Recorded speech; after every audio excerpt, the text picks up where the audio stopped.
Welcome back जी। आज हमारे साथ एक बहुत ही मेहनती और काबिल डॉक्टर मौजूद हैं। हेल्थ हम जानते हैं कि वर्ल्ड हेल्थ डे हम सेलिब्रेट कर रहे हैं और उसी हवाले से आज बात होगी। बहुत सारी डिजीज़ के हवाले से बात होगी और अवेयरनेस के हवाले से बात होगी। हमारे साथ हैं consultant physician gastroenterologist professor doctor Nusratullah Chaudhary sahab. बहुत नाम है इनका हमारे साथ।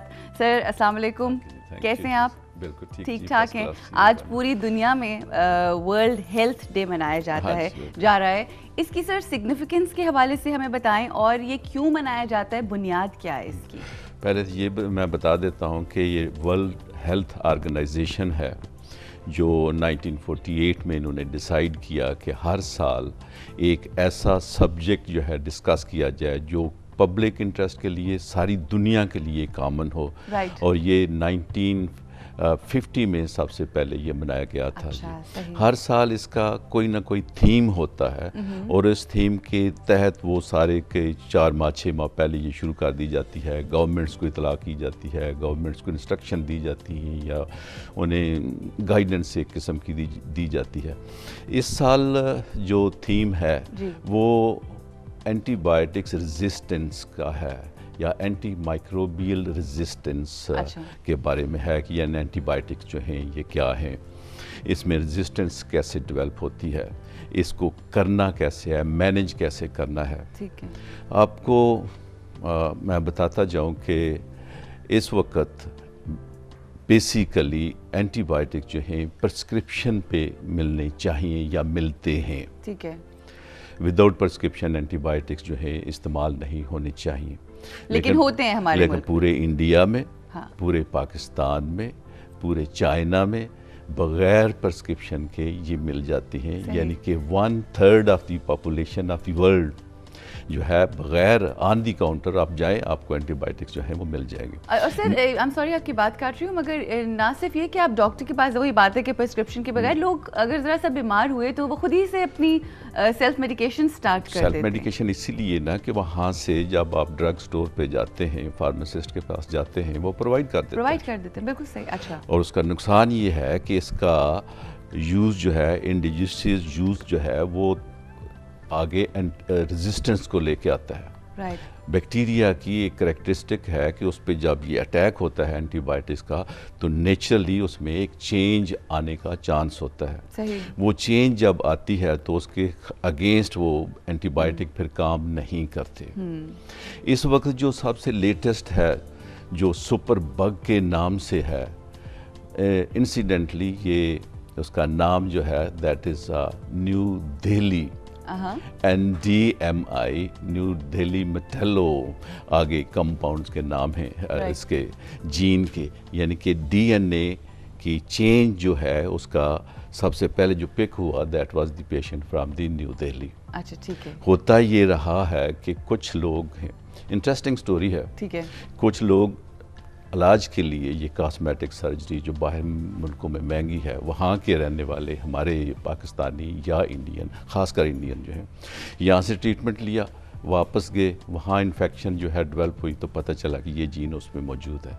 अब ये जीन ऐसा है कि हर एंटीबायोटिक के अगेंस्ट है, ये रेजिस्टेंस है। कोई भी एंटीबायोटिक इस वक्त तक जो बने हैं हमारे पास जो मौजूद हैं, ये बग जो है इसके रेजिस्टेंट है। ठीक है। ये अब फैल चुका है अमेरिका में, फैल चुका है ब्रिटेन में, ऑस्ट्रेलिया में, यानी कि चांसेस इसके स्प्रेड के हैं कि अगर एक दफ़े ये स्प्रेड हो जाता है थ्रू आउट वर्ल्ड तो किसी किस्म की बीमारी के अगेंस्ट कोई भी ये एंटीबायोटिक हमारा काम नहीं करेगा, नहीं हो सकेगा, काम नहीं करेगा।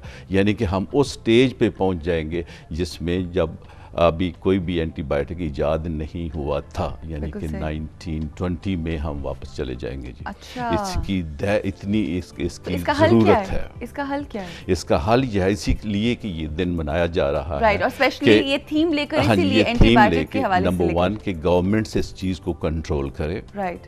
प्रिस्क्रिप्शन जो है ये इतनी फ्रीली अवेलेबल ना हो, उसका स्टैंडर्डाइजेशन जो है थ्रू आउट मौजूद हो, और ऐसे तरीके निकाले जाएं कि जिसमें इन्फेक्शंस वगैरह ना हों, यानी कि हॉस्पिटल्स में इंटेंसिव केयर यूनिट्स हैं, ऑपरेशन थिएटर्स हैं, उनकी एक स्टैंडर्डाइजेशन, उसकी क्लीनलीनेस की जो है वो की जाए। ये है थीम आज की। अच्छा सर, हमारे साथ एक कॉल है जो आपसे बात करना चाहते हैं, शहबाज। अस्सलाम वालेकुम जी। जी शहबाज, क्या सवाल करेंगे डॉक्टर साहब से आप? जी डॉक्टर साहब से मैं ये पूछना चाहूँगा कि ये जो आजकल ये चली या मच्छर वगैरह की बीमारियाँ, डेंगू? हाँ जी डेंगू। डेंगू और किसकी बीमारियाँ? नहीं यही डेंगू चली हुई है, इसके बारे में मैं सवाल करना चाहूँगा कि इसकी लिए हिफाजत कैसे की जा सकती है। बिल्कुल, अच्छा चलें इसके बारे में बात करते हैं। बहुत शुक्रिया शहबाज कॉल करने का, उसकी तरफ भी हम लोग आ ही रहे थे। हाँ जी बिल्कुल जी, आते हैं जी। अच्छा चलें इस हवाले से हम करते हैं बात, बाद में टच करते हैं। आज हमने बहुत सारी बीमारियों को टच करना है, मगर मैं सबसे पहले आपसे पूछना चाहूँगी कि पाकिस्तान के जो हेल्थ के हवाले से जो इश्यूज़ और कंसर्न्स हैं वो क्या हैं? वर्ल्ड हेल्थ के तो इश्यूज़ डिफरेंट हैं, उन्होंने तो हर साल जो डिफरेंट डिस्कस किए हैं उसमें कुछ हैं जो हमारे साथ कंसर्न आते हैं, कुछ हैं जो नहीं कंसर्न आते। सबसे मेरे हिसाब से जो सबसे पहले जो होना चाहिए, फर्ज करो कि मुझे एक अथॉरिटी दे दी जाती है कि लो जी ये है हेल्थ डिपार्टमेंट, ये है, इसे आपको ठीक करना है, लोगों की सेहत को ठीक करना है। सबसे पहले मैं ये करूँगा कि साफ़ पानी होना चाहिए पीने के लिए। अच्छा, जो हमारे मुल्क में मुयस्सर नहीं है। बिल्कुल बेसिक हमारी ये जो नेसेसिटी है, बेसिक नेसेसिटीज़ जो है, जहाँ पानी अवेलेबल है वो भी पानी कंटेमिनेटेड से मतलब होता है कि उसमें बैक्टीरियाज या वायरसेस मौजूद हैं। हमारी ए और ई हेपेटाइटिस जो है ये इसकी क्लासिकल एग्जांपल है कि मार्च अप्रैल जब पहाड़ों में बर्फ़ पिघलना शुरू होती है तो हमारी ये हेपेटाइटिस ए वायरस वहाँ से शुरू होती है। अच्छा, पहाड़ों से चली, फिर इस्लामाबाद पहुँची, जो पानी जो जा रहा है समुंदर की तरफ वो पानी हम पीते हैं, वहाँ से वायरस जो है हम पिक करते हैं और इस तरह की डिजीज़ जो हैं throughout country from the north to the south Karachi तक ये पहुँचती हैं। 3 माह के अंदर अंदर ये फैलती हैं। ये एक एग्जाम्पल है जो वायरस की मैं बता रहा हूँ। सर जो पानी के हवाले से जो हमारी प्रॉब्लम है और पूरा मुल्क इसको फेस करे, इस हवाले से हम मज़ीद डिटेल में बात करेंगे, मगर यहाँ पे हमें ब्रेक लेनी है। ब्रेक लेंगे और ब्रेक के बाद जब वापस आएंगे एक बहुत ही अहम इशू है कि सही जिसे कहते हैं ना क्लियर वाटर जो है उसकी हम लोगों को नहीं मिलता, और उस हवाले से हम बात करेंगे इस ब्रेक के बाद।